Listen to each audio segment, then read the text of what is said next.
সিলেটকে চায়ের রাজধানী বলা হয়। আপনি কি জানেন এই সিলেটকে কেন চায়ের রাজধানী বলা হয়? বাংলাদেশে কতগুলো চা বাগান রয়েছে এবং সর্ববৃহত্তম চা বাগান কোথায় অবস্থিত না জানলে চলুন জানা যাক। আসসালামু আলাইকুম everyone, welcome back to my another video. So guys, আজকে আপনাদেরকে সিলেট বিভাগের চা বাগান সম্পর্কে অনেক অজানা তথ্য এবং অনেক সুন্দর সুন্দর দৃশ্য এই ভিডিওতে দেখাবো।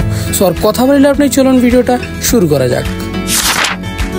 সিলেটকে বাংলাদেশের চায়ের রাজধানী বলা হয়। বাংলাদেশের প্রায় 95 ভাগ চা বাগান এই সিলেটে অবস্থিত। আপনি জানলে অবাক হবেন যে সিলেট বিভাগের শুধুমাত্র শ্রীমঙ্গল উপজেলায় 40টিরও বেশি চা বাগান রয়েছে, যেগুলো প্রায় 45,538 একর জমি নিয়ে বিস্তৃত। চা বোর্ড তথ্য অনুসারে পুরো বাংলাদেশে প্রায় 170টির মতো চা বাগান রয়েছে, যার মধ্যে প্রায় 135টি চা বাগানই আমাদের এই সিলেট বিভাগে অবস্থিত। এছাড়া বাংলাদেশের সর্বপ্রথম এবং সর্ববৃহত্তম চা বাগান আমাদের এই সিলেট জেলায় অবস্থিত। বৃহত্তর চা বাগানটির নাম হচ্ছে মালনীছড়া চা বাগান, যেটি প্রায় 1500 একর জমি নিয়ে অবস্থিত। এমনকি এটিকে উপমহাদেশের সবচেয়ে বৃহত্তম চা বাগান বলা হয়। সিলেটের দর্শনীয় স্থানগুলোর মধ্যে এই চা বাগানগুলো অন্যতম। আপনি এই ভিডিওতে দেখতেই পাচ্ছেন এখানে দৃশ্যগুলো কতটা সুন্দর, বলে বোঝানো সম্ভব নয়। এক কথায় অসাধারণ। প্রাকৃতিক দৃশ্যে ভরপুর এই চা বাগানগুলোতে গেলে আপনার মন একদম মুগ্ধ হয়ে যায়। এখানের দৃশ্যগুলো যখন আপনার চোখে পড়বে, আপনার মানবিক জীবনের সকল ক্লান্তি দূর করার জন্য এই প্রাকৃতিক দৃশ্যই যথেষ্ট।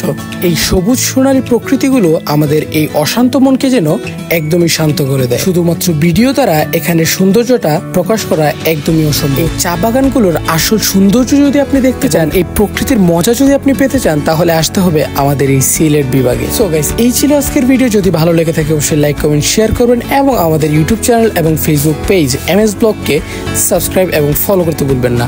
ধন্যবাদ সবাইকে।